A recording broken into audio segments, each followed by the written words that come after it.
So you see here I got my pepper plants. I always get pepper plants from chiliplants.com, which is actually Cross Country Nurseries over in Stockton, I believe. Look them up online.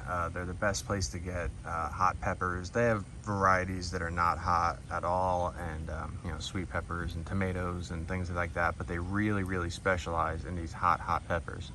So usually I have 20 something to 30 something types of peppers. I go pretty extreme on everything.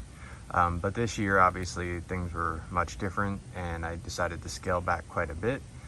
So I only got 6 plants. I wanted to keep it going, but in the same token, do much less. So real quick, I'll go through. This is the Butjolokia peach, which is more or less ghost pepper. So this is a peach ghost pepper. This one, when I got this plant, this was the worst looking plant out of the whole set. And it was just a little overhydrated. These things, you really want to let them kind of dry out. Only water them when the soil really feels dry. And they do very well because they're so good with hot climates and everything. So because I kind of kept this away from the water, went out of my way to make sure it stayed unwatered for its initial, probably about a week. It sprung right back to life, and it went from that yellow, dying, wilting to bright and green and colorful. So not all the time when you see a plant that's not doing well does it just need water. Sometimes it needs less water. So always look into that. Over here we have Carolina Reaper. I believe this is just a red variety. So this is one of the hottest peppers in the world. It held the crown a couple years back, but I think it's been leaped over by some of these other peppers and some of the ones that I have. This is a Devil's Tongue Yellow, so it produces a yellow pepper. These are very good. I like these peppers. They're very hot, not quite as hot as the Carolina Reaper. The Carolina Reaper comes in a little softer, and then it creeps up on you, and it keeps building and building to a point where it's not as fun. Devil's Tongue comes in a little quicker, so you know what you're dealing with a little bit better.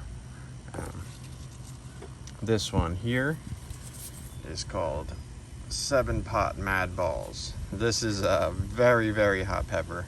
I grew them last year, and this one produced quite a bit, so I got it again because I really liked how heavily this one produced. This one here is our Fatale, which is probably one of my most producing super hot peppers that I've gotten. So I just keep getting them every year because they're so super hot, and they produce like crazy. This thing will be just filled with peppers by the end of the season. So I always get one of those just for the sake of knowing it's going to produce tons, and it's really up there with the heat. This is a Pink Tiger, considered extremely hot. It goes from a green to a purple to like a peach almost. I think I'm gonna grab one of these off of here, and I'll add this to the video. I'll eat one of these. But yeah, I believe these are pretty hot. We're gonna find out. But I think they get to be more of like a peach at the end. But yeah, this is my little setup here. They'll get bigger and produce lots over the season. All right, so here we got our Pink Tiger. It's premature because it's not the color that it actually matures to, but I will assure you that these premature peppers are, they're hot. They're not a whole lot less than their full maturity and heat. So make no mistake about that. Haven't done anything dumb like this in a while. So I guess we'll see how this goes.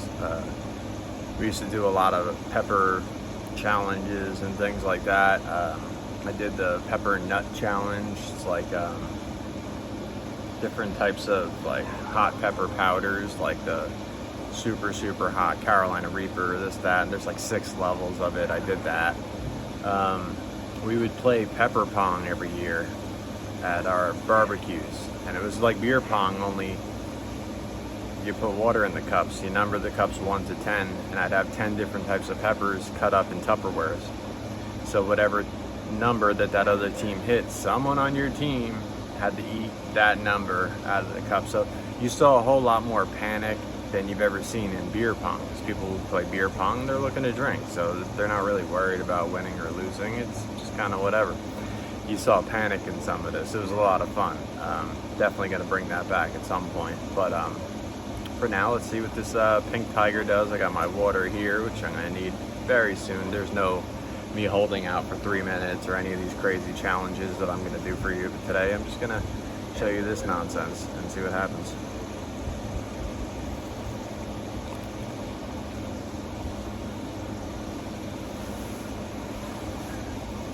I can already tell it's a bad idea.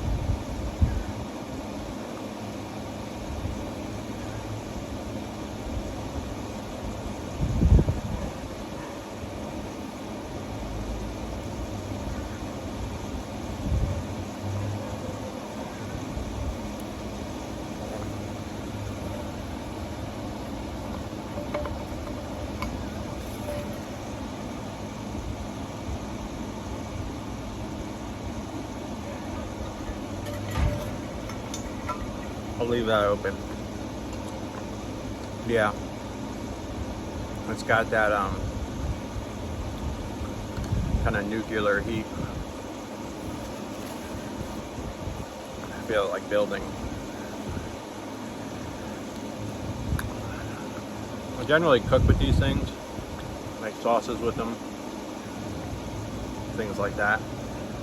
Don't generally grow them for stupidity, but that's not off the list of reasons why I've grown these things.